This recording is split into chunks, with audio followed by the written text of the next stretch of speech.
Bonjour. Aujourd'hui, 12e slave. I was a free man. I'm not a slave.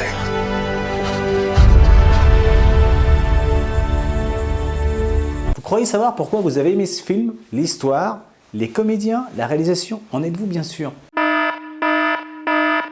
Explication, un scénario comporte toujours à peu près dans le même ordre un ensemble de points stratégiques structurant le récit. Ils nous permettent à vous, spectateurs précaires, d'accrocher le fil de l'histoire et d'être intimement touchés comme tout le monde par ce qu'elle recèle dans le tréfonds de sa thématique. Phrase obscure mais néanmoins compréhensible. La brillante analyse qui suit va vous le démontrer scientifiquement. Donc dans un scénario, il y a la situation initiale, l'incident déclencheur, plusieurs nœuds dramatiques, le climax et évidemment la fin, qu'elle soit happy ou non happy.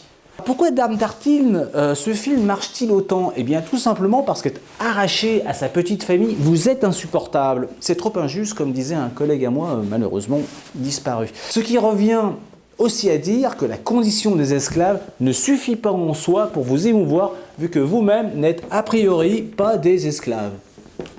Il fallait donc autre chose pour vous identifier au héros. On retrouve ici, avec ses deux yeux, sa tête et sa bouche.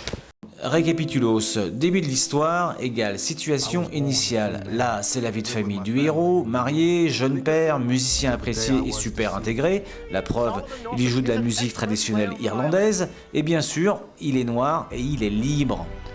Arrive ensuite l'incident déclencheur. Il propulse généralement notre héros dans une aventure qu'il n'a pas choisie. Ici, il est enlevé puis revendu à des négriers. Notons au passage que tout ça, c'est la faute à l'alcool. S'il n'avait pas bu, il serait rentré chez lui. Mais voilà, il a bu. Donc, il a bu, il chute. Paf, ici. Cette première partie nous révèle aussi l'objectif de notre héros enchaîné, survivre. Notez que survivre est un thème important puisqu'il sera verbalisé plusieurs fois dans le film. On vous fait vraiment pas confiance. Maintenant que nous sommes arrivés au cœur de l'histoire et que vous découvrez avec le héros enchaîné ce monde de souffrance, votre empathie vous emporte. Vous vous accrochez et vous souffrons avec lui. Et si ça m'arrivait? Car à cet instant, vous êtes ce nigger au XVIIe siècle et votre vie a viré au cauchemar, la sienne aussi sous les temps passants. Moralité, plein de gens souffrent, c'est moche dans la salle comme dans le film, mais vous êtes accro et vous restez jusqu'à la fin. L'esclavagisme, c'est donc la thématique du film? Non, pas du tout, ça c'est l'arnaque.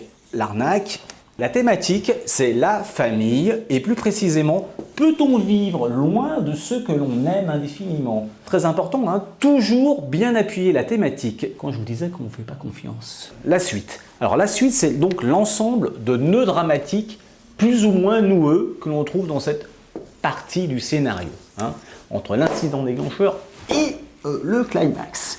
Le climax. On en reviendra au climax plus tard. Maintenant que nous avons toutes ces informations, dans quelles aventures va nous conduire notre héros? Eh bien, aucune.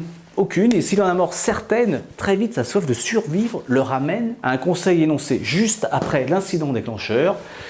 Pour survivre, il ne faut rien tenter et exister le moins possible. If you want to survive, do and say as little as possible. Ça, en termes de scénario à Hollywood, c'est plutôt rare. Nota bene, la quantité prodigieuse de larmes que versent tour à tour les différents protagonistes jusqu'au climax de la scène finale, où l'on verra notre héros s'effondrer littéralement dans les bras de celle qu'il aime, et s'excuser même auprès de ceux qu'il retrouve. Alors c'est beau, c'est émouvant, en plus il pleure et nous aide à faire de même. Ils sont malins ces scénaristes. Mais de quoi s'excuse-t-il au fait? D'avoir trop bu avec des faux potes, tout simplement. Ne pas boire. Alors, morale catho, d'autant que les références à la Bible et aux évangiles sont omniprésentes tout au long du film, de l'histoire. D'ailleurs, si les méchants ne sont pas punis dans une scène finale qui les verrait dévorés, crus par des cochons, affamés, c'est que Dieu veille et que le châtiment viendra au pire dans l'au-delà. Parole d'esclave. Donc pour vous, après le générique final, scène que vous ne verrez certainement jamais. Voilà, vous avez compris, vous ne venez donc pas de voir un film sur l'esclavagisme, mais sur l'arrachement d'un homme au sien. Pourtant, dans les escalators, c'est bien de l'esclavagisme dont vous causiez avec moult émoi. Voilà, capito. L'esclavagisme, c'est la métaphore de la famille. Donc le réalisateur a bien voulu dire, après tout, que la famille, c'est l'esclavagisme.